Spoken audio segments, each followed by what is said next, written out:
PQ BC के parallel भी दिए।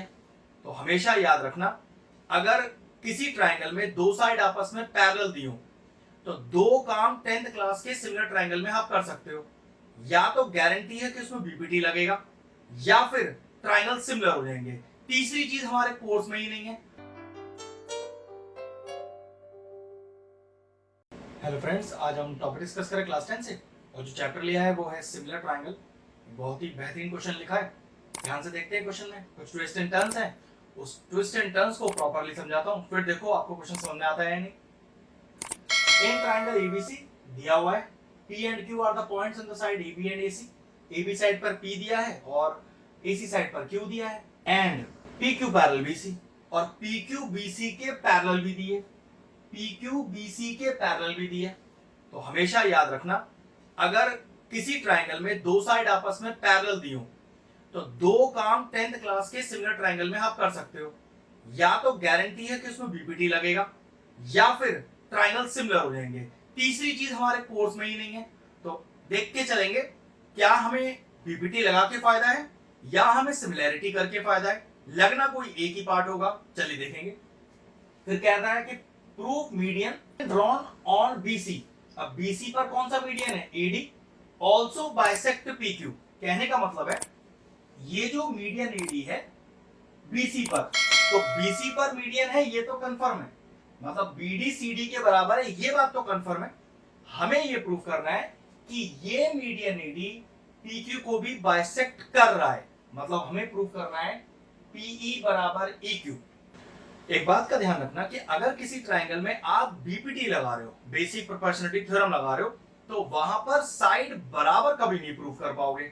साइड प्रोपोर्शनल प्रूफ कर सकते हो, क्योंकि एडी जो है पीक्यू को बाइसेक्ट कर रही है, तो पीई बराबर EQ प्रूफ करना है, मतलब साइड इक्वल प्रूफ करनी है। तो ये तो कंफर्म है कि यहाँ बीपीटी जैसा तो कुछ नहीं लगने वाला है। तो अगर बीपीटी नहीं लग रहा तो मैंने क्या कहा था, दो ही चीजें लग सकती हैं, या तो बीपीटी लग सकता है या सिमिलैरिटी लग सकती है। तो पक्की बात है यहाँ आपको सिमिलैरिटी का यूज करना पड़ेगा, ट्राइंगल सिमिलर करने पड़ेंगे, तब क्वेश्चन का जुगाड़ बनेगा। ठीक है, अब क्वेश्चन में शुरुआत कैसे करें वो देखो जरा। मुझे दिया हुआ है कि ये जो PQ है ये BC के पैरेलल है। तो जरा ध्यान से देखो, क्या ये एंगल 1 और ये एंगल 2 बराबर होंगे? रीजन क्या देंगे? Corresponding angle. बराबर तो है, तो चलो ये बराबर हमें फायदा क्या दे रहे हैं। मैंने ट्राइंगल लिया APE छोटा, ABD बड़ा। In triangle APE and triangle ABD, और मैंने आपको शुरू में बता दिया कि मैं दोनों ट्राइंगल सिमिलर करने वाला हूं। अब सिमिलर करने के लिए मुझे उन दोनों ट्राइंगलों में दो एंगल बराबर चाहिए, तो ए क्राइटेरिया से सिमिलैरिटी हो जाएगी। तो एक बात तो मैंने आपको यहीं लिख दी, 1 इज इक्वल टू 2, रीजन मैंने आपको बताया था, कॉरस्पॉन्डिंग एंगल। और चेक करो ये जो एंगल 3 है, क्या ये छोटे ट्राइंगल में भी है और बड़े ट्राइंगल में भी है? बिल्कुल। तो क्या लिखेंगे, angle 3 is equal to angle 3, और रीजन क्या डालेंगे? कॉमन। दो ट्राइंगल में दो एंगल्स मिल गए, तो कह सकते हैं कि triangle APE similar to triangle ABD, और रीजन क्या लिखेंगे इसके पीछे? AA criteria. ठीक है, अब ट्राइंगल तो सिमिलर हो गए, तो फायदा क्या हुआ? तो हमें पता है अगर दो ट्राइंगल आपस में सिमिलर हैं तो कॉरस्पॉन्डिंग साइड का रेशियो बराबर होगा। अब कॉरस्पॉन्डिंग साइड का रेशियो रखते कैसे?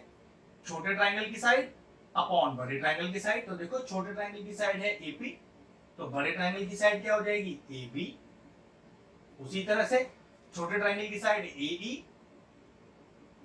तो बड़े ट्राइंगल की साइड AD। छोटे ट्राइंगल की तीसरी साइड PE, तो बड़े ट्राइंगल की तीसरी साइड BD, और मेक इट इक्वेशन 1। क्लियर हो गया लॉजिक? ट्राइंगल करे सिमिलर, कॉरस्पॉन्डिंग साइड का रेशियो रख दिया बराबर। इसके लिए रीजन क्या लिखेंगे जो मेरा इक्वेशन 1 है? Two triangles are similar then the ratio of their corresponding sides are equal. अब जिस तरह से मैंने ये दोनों ट्राइंगल सिमिलर किए, सिमिलरली ये दोनों ट्राइंगल भी करने, तो करने की जरूरत नहीं है, तो इस सिमिलर बिल्कुल सेम पैटर्न से करने, तो मैं क्या लिख दूंगा? Similarly triangle similar to triangle ADC same तरीके से ए क्राइटेरिया, तो जैसे मैंने कॉरेस्पॉन्डिंग साइड का रेशियो इधर रखा है वैसे ही उधर रखूंगा। तो देखो छोटे ट्राइंगल की साइड ए क्यू, तो बड़े ट्राइंगल की साइड ए सी, छोटे ट्राइंगल की साइड ए ई, तो बड़े ट्राइंगल की साइड ए डी, छोटे ट्राइंगल की साइड ई क्यू, तो बड़े ट्राइंगल की साइड सी डी। रीजन वही, और इसको मैंने क्या माना, इक्वेशन 2। रीजन क्या है, two triangles are similar then the ratio of the corresponding sides are equal. क्योंकि एग्जैक्टली सेम तरह से सिमिलरिटी करनी थी, तो एग्जाम में भी, मतलब बोर्ड एग्जाम की बात कर रहा हूं, वहां पर फिर से ट्रायंगल सिमिलर करने की जरूरत नहीं है, बस सिमिलरली लिखकर डायरेक्टली अपना आंसर लिख देंगे। अब चेक करो आपको फायदा कुछ दिख रहा है। फायदा तब दिखेगा जब दोनों कॉरेस्पॉन्डिंग साइड में एक फ्रैक्शन बिल्कुल सेम दिख रहा होगा। जरा चेक करो, क्या ये सेम दिख रहे हैं? बिल्कुल दिख रहे हैं। और अगर आपको दो फ्रैक्शन अलग अलग सेम दिखाई दे रहा है तो आप क्या कर सकते हो, आप कंपेयर कर सकते हो। Comparing 1 and 2। कंपेयरिंग आपको क्या कहता है, कंपेयरिंग कहता है कि भाई अगर अलग अलग चीजें किसी सेम चीज के बराबर हो तो कंपेयरिंग करने पर सेम चीज को तो हटा दो और सारी अलग अलग चीजों को आपस में आमने सामने रख दो। तो देखो ये इसके बराबर, इसके बराबर, इसके बराबर, फिर देख लेंगे कि अपने को यूज कौन कौन सी साइडों का है, उसे रख लेंगे और सब हटा देंगे यहां से।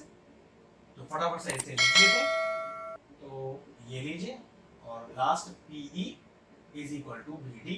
फिर समझ लीजिए मैंने क्या किया है, यहां पर कॉरेस्पॉन्डिंग साइड का रेशियो रखा, यहां पर कॉरेस्पॉन्डिंग साइड का रेशियो रखा। एक फ्रैक्शन ऐसा है AE बाय AD जो दोनों में कॉमन है, तो कंपेयरिंग कर लिया। कंपेयरिंग का फायदा ये होता है कि वो कॉमन पार्ट साफ हो जाएगा और जो अनकॉमन पार्ट है, जो बराबर नहीं है, भाई ये दोनों बराबर है, ये दोनों बराबर है, लेकिन आपस में तो बराबर नहीं है ना, तो वो भी आपस में बराबर आ जाएंगे। अब चेक करो, मुझे क्या प्रूफ करना था, मुझे तो PE को EQ के बराबर करना था। तो चेक करो कहीं PE और EQ लिखा है? देखो EQ यहां दिख रहा है, PE यहां दिख रहा है। अगर मुझे कैसे भी ये पता चल जाए कि DC BD के बराबर है, तो देखो पहली बात तो इस अब फ्रैक्शन को लेने की जरूरत नहीं है, क्योंकि जो हमें फ्रैक्शन चाहिए था वो तो ऑलरेडी मिल गया, EQ और PE वाला। बस ये चेक कर लो क्या CD और BD बराबर तो नहीं है। जरा चेक करते हैं, CD और BD ये तो हमने पहले आपको शुरू में बताए थे, AD मीडियन है ना BC पर, तो कंफर्म है कि BD CD तो बराबर है। तो क्या लिखने वाला हूं, since BD is equal to CD, reason AD is a median on BC। तो जरा सही करो उसको, EQ अपॉन CD, और CD को क्या लिख दूं, BD is equal to PE upon BD। BD BD cancel, तो क्या प्रूव हो गया कि EQ जो है वो PE के बराबर है। क्वेश्चन में क्या प्रूव करना था कि prove that the median also bisect PQ। Bisect PQ का मतलब PE बराबर EQ प्रूफ करना है। ये लो जी, PE बराबर EQ प्रूव हो गया, बात बन गई अपनी। शानदार क्वेश्चन था, पैरेलल लाइंस दी हुई थी जिसके लिए BPT भी लगाई जा सकती है, सिमिलैरिटी भी की जा सकती है। आपको चेक करना है अगर दो साइडें बराबर जैसी कोई चीज प्रूव कर रही हो तो BPT तो बिल्कुल नहीं लग पाएगी, तो फिर मैंने सिमिलैरिटी लगाई, सिमिलैरिटी लगा के एक रिलेशनशिप लाया और आंसर आ गया। ऐसे क्वेश्चनों की और अच्छी प्रैक्टिस कीजिएगा। आपको अगर इस तरह के और क्वेश्चंस करने हैं तो हमारे चैनल पे जाएं, उसमें सिमिलर ट्रायंगल की सेपरेट प्लेलिस्ट बनी हुई है, आपको इस तरह के और बेहतरीन क्वेश्चंस में मिल जाएंगे, जाकर उन्हें भी चेक कर सकते हैं। ये क्वेश्चन फिनिश हुआ, वीडियो फिनिश करते हैं।